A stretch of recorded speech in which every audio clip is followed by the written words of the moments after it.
CSBIS అకాడమీలో IAS IPS coaching అనేది ఈ జూన్ 7వ తారీఖు నుంచి మొదలవుతోంది. ఎవరైనా సరే అడ్మిషన్ కోసం ఈ ఫోన్ నెంబర్ని కాంటాక్ట్ చేయొచ్చు. ఈ వైర్లెస్ కమ్యూనికేషన్ టెక్నాలజీ అనేది మన దేశంలో మనం గమనిస్తే 1990s బిగినింగ్లో స్టార్ట్ అయింది. తొలినాళ్లలో 1990s అప్పుడే మనకి ఈ గ్లోబలైజేషన్, LPG ఇదే టైంలో ఈ 1G అనే టెక్నాలజీ ప్రతి 10 సంవత్సరాలకు ఒకసారి ఒక్కొక్క జనరేషన్ మనం ముందుకెళ్తూ ఉన్నాం అనమాట. ఒక్కొక్క తరం ముందుకెళ్తున్నాం ఈ టెలికమ్యూనికేషన్స్, వైర్లెస్ టెలికమ్యూనికేషన్ టెక్నాలజీలో. 1990s స్టార్టింగ్లో మనం చూస్తే 1G టెక్నాలజీ, అదే 1990s చివరిలో కల్లా 2G టెక్నాలజీ, ఇయర్ 2000కి వచ్చేసరికల్లా మనం 3G టెక్నాలజీ, 2010 కల్లా మనకి 4G టెక్నాలజీ, 2020 బిగినింగ్లో డెవలప్డ్ కంట్రీస్లో, ముఖ్యంగా సాంకేతికంగా బాగా ఫాస్ట్గా ఉన్న కంట్రీస్లో సౌత్ కొరియా కావచ్చు, జపాన్ కావచ్చు, ఇలాంటి దేశాల్లో 5G రోల్అవుట్ అయింది. మనం 5G కొంత ఆలస్యంగానే రోల్అవుట్ చేసుకున్నాం. 2022 అక్టోబర్లో మనం 5G రోల్అవుట్ చేసుకున్నాం.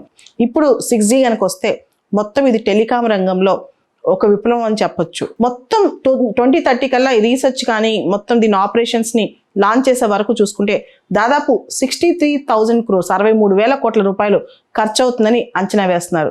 6G టెక్నాలజీ కనుక భారతదేశంలో సక్సెస్ అవ్వగలిగితే ఈ ఖర్చు పెద్ద హెవీ అమౌంట్ అయితే కాదు. ఎందుకంటే ఇది ఒకవేళ దీన్ని మనం యూటిలైజ్ చేసుకోగలిగితే 6G వల్ల ప్రయోజనాలు విశ్లేషించే ముందు అసలు ఈ టెక్నాలజీ ఎలా ఎవాల్వ్ అయిందో ఒకసారి చూద్దాం.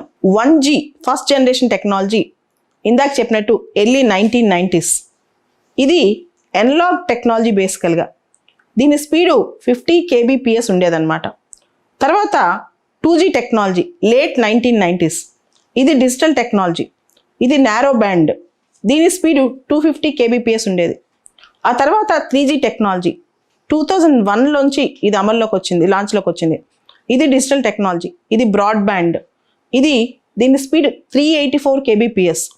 ఆ తర్వాత వచ్చింది 4G టెక్నాలజీ, ఇది 2010 సంవత్సరంలో రోల్అవుట్ అయింది. ఇది డిజిటల్ టెక్నాలజీకి సంబంధించి మొబైల్ బ్రాడ్బ్యాండ్ అనమాట. దీని స్పీడు 50 mbps. తర్వాత 5G టెక్నాలజీ 2020 నుంచి ఈ ప్రపంచంలో ఇది చాలా పాపులర్ అయింది.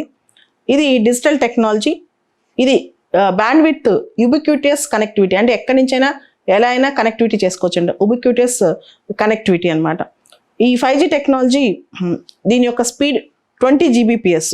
తర్వాత రాబోయే 6G టెక్నాలజీ 2030 కల్లా వస్తని ఊహించుకుంటే ఇది డిజిటల్ టెక్నాలజీ, దీని బ్యాండ్ విత్ హైపర్ కనెక్టివిటీ అనొచ్చు మనం. ఇది హైపర్ కనెక్టివిటీ అనమాట. తర్వాత దీని స్పీడ్ అప్ టు 1 TB/s. ఇది చాలా important point. 6G technology speed up to 1 TB/s అనమాట. దీనిలో లేటెన్సీ పీరియడ్ చాలా తక్కువ ఉంటుంది, అంటే రియల్ టైం ఎగ్జాక్ట్గా ఇక్కడ నుంచి మనం ఏదైనా ఆపరేట్ చేసుకోవచ్చు అనమాట. హెలికాప్టర్ ఆపరేట్ చేసుకోవచ్చు, రియల్ టైంలో ఏదైనా ఆపరేట్ చేసుకోవచ్చు. Virtual class rooms, virtual reality, virtual visits, virtual tourism, అంటే మనం 3D టెక్నాలజీ ఇవన్నీ రెడీగా పెట్టేసుకుని విత్ ఇన్ సెకండ్ కూడా లేటెన్సీ పీరియడ్ లేకుండా, మిల్లీ సెకండ్ కూడా లేటెన్సీ పీరియడ్ లేకుండా అక్కడ ఉన్నట్టే మనం అన్నిటిని చూడొచ్చు. ఫర్ ఎగ్జాంపుల్ మన అమెరికాలో మన ఫ్రెండ్ ఎవరో ఉన్నారు, రెడీగా మొత్తం ఒక వర్చువల్గానే వాళ్ళతో కనెక్టివిటీ, అంటే ఆ సెకండ్లోనే మనకు మొత్తం ఎదురుగా ఉన్న, అంటే ఎంత ఫాస్ట్గా పని అవుతుందో అంత ఫాస్ట్గా మనం అక్కడ చేయొచ్చు. అదే ఒక క్లాస్ రూమ్లో ఒక టీచర్ క్లాస్ చెప్తున్నారు, దీంతో భవిష్యత్తులో ఒక 3Dలో క్లాస్ రూమ్లో మనం కూర్చున్నట్టే డైరెక్ట్గా లైవ్లో ఉన్నట్టే అనమాట, వితౌట్ ఎనీ లేటెన్సీ. ఇట్లా ఫర్ ఎగ్జాంపుల్ ఒక రైతుకి ఇది ఉపయోగపడుతుంది. ఒక మెడిసిన్, అంటే మనం ఒక మంచి సర్జరీస్ ఉంటాయి కదా, రోబో ఒక పక్కన సర్జరీ చేస్తుంటుంది, 6G టెక్నాలజీతో డాక్టర్ డైరెక్ట్ చేస్తుంటాడు వితౌట్ ఎనీ లేటెన్సీ. అస్సలు టైం, అంటే డాక్టర్ అక్కడే ఉన్నట్టు చేస్తున్నంత ఫాస్ట్గా అంతే స్పీడ్తో పని జరుగుతూ ఉంటుంది అనమాట. ఇట్లా అన్ని విషయాలు, ఇండస్ట్రీస్, ప్రొడక్షన్, ఫ్యాక్టరీస్, ఇది అది అని కాదు, ఎంప్లాయ్మెంట్లో ప్రతి దానిలో ఉపయోగపడుతుంది అనమాట 6G. ఎందుకంటే దీని లేటెన్సీ చాలా తక్కువ. డ్రైవర్లెస్ కార్స్ 5G కన్నా ఇంకా ఫాస్ట్గా అనమాట. తర్వాత అన్ని ఆటోమేషన్ అనేది చాలా ఫాస్ట్గా అయిపోతుంది. 6G టెక్నాలజీ ఒకసారి మనకు అందుబాటులోకి వస్తే మొత్తం మనిషికి మిషన్కి మధ్య సంబంధం మొత్తం విప్లవాత్మకమైన అద్భుతమైన మార్పు వస్తుంది. ఉదాహరణకి డ్రైవర్లెస్ కార్స్ ఎక్కడ చూసినా అయ్యే కనిపిస్తాయి. నిజంగా ఇది ఫ్యాంటసీలో కనిపించేవి రియల్గా కనిపిస్తాయి.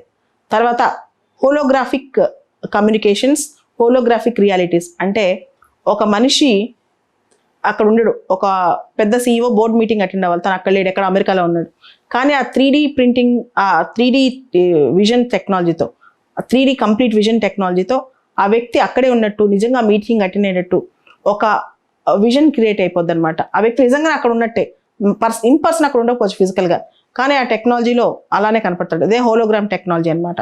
ఇది కూడా చాలా చాలా కొత్త టెక్నాలజీ రాబోతుంది. ఇది 6Gతో సాధ్యం అనమాట. దాంతోపాటు ఈ హెల్త్, ఈ మెడిసిన్, ఇలా చాలా లాభాలు. దాంతోపాటు internet of things, industrial revolution 4.0, కేవలం ఒక రిమోట్తో మనం ఫ్యాక్టరీ మొత్తం ఆపరేట్ చేసుకోవచ్చు. అన్ని రియల్ టైం అనమాట. తర్వాత దీనిలో హైపర్ కనెక్టివిటీ అనేది చాలా కీవర్డ్. హైపర్ కనెక్టివిటీ అంటే ఇంకా కంప్లీట్గా అన్నిటినీ రియల్ టైం కనెక్టివిటీలో ఉంటాయన్నమాట మనం. So IoT, artificial intelligence, 3D 4D printing technology, industrial revolution 4.0, ఇలా వీటన్నిటికీ ఇది చాలా ఇంపార్టెంట్. అంతకంటే చాలా ఇంపార్టెంట్, లేటెన్సీ చాలా తక్కువ ఉండటం వల్ల ఇది ఒక టాక్టైల్ టెక్నాలజీ అని చెప్పుకోవచ్చు. What is tactile technology? Tactile technology అంటే కంప్లీట్గా మనిషిలోకి టెక్నాలజీ మొత్తం ఇమ్మర్స్ అయిపోతుంది. ఇది ఒక ఇన్ఫర్మేషన్ ఆరిజిన్కి, ఇన్ఫర్మేషన్ రిసీవింగ్కి అస్సలు టైం గ్యాప్ ఉండదు అనమాట.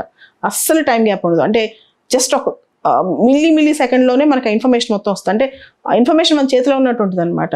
తర్వాత ఈ టెక్నాలజీలో ఏంటంటే ఇంతకుముందు మనం వేరబుల్ అంటే ఇయర్ పాడ్స్ పెట్టుకున్నాం, లేకపోతే వాచెస్ పెట్టుకున్నాం, ఇవన్నీ ఉండే. ఇప్పుడు టెక్నాలజీ మనిషిలోకి ఇమ్మర్స్ అవటం అంటే మనిషి ఎమోషన్స్ బట్టి, మనిషి కోరికలను బట్టి, మనిషికి ఏం కావాలో అన్నీ జరిగిపోతూ ఉంటాయి అనమాట. ఆ టెక్నాలజీ మనిషిని అర్థం చేసుకుంటుంది. ఇది హ్యూమన్ టు మెషిన్ కమ్యూనికేషన్లో ఈ 6G చాలా ఫాస్ట్గా ఉపయోగపడుతుంది. మెషిన్ టు మెషిన్ కమ్యూనికేషన్లో 6G చాలా ఫాస్ట్గా ఉపయోగపడుతుంది. ముఖ్యంగా ఇక్కడ మనకి గుర్తుపెట్టుకోవాల్సింది హైపర్ కనెక్టివిటీ చాలా. తర్వాత అంటే దేన్నైనా ఎక్కడి నుంచైనా ఎలా అయినా కనెక్ట్ చేసుకోవచ్చు. రియల్ టైంలో అన్ని కనెక్టివిటీలో ఉంటాయి. Advanced sensors, artificial intelligence, internet of things, 6G technology, ఇవన్నీ కలిసిగట్టుగా వస్తే ఒక మాయా ప్రపంచాన్ని సృష్టించవచ్చు, ఒక వర్చువల్ వరల్డ్నే సృష్టించవచ్చు. ఈ 6G టెక్నాలజీ వల్ల లాభం ఏంటి?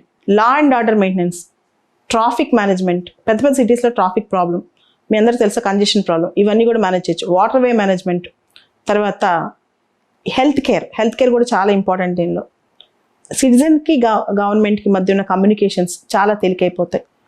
గుడ్ గవర్నెన్స్కి కొంత సపోర్ట్ సిస్టమ్ హెల్ప్ అవుతుంది అనమాట. బెటర్ గుడ్ గవర్నెన్స్, మంచి గవర్నెన్స్ సిస్టమ్స్ కూడా మనం తయారు చేసుకోవచ్చు దీంతో. దాంతోపాటు నాలెడ్జ్ బేస్డ్ ఎంప్లాయ్మెంట్ జనరేషన్ కూడా చాలా హెల్ప్ అవుతుంది. కంప్లీట్గా నాలెడ్జ్ బేస్డ్ అంటే ఇంకా ఎంప్లాయీస్ చాలా స్మార్ట్ అయిపోతారు. మిగతా చిన్న వర్క్స్ అన్నీ కూడా టెక్నాలజీ ద్వారా చేసి employees only major decision making things చేస్తారనమాట.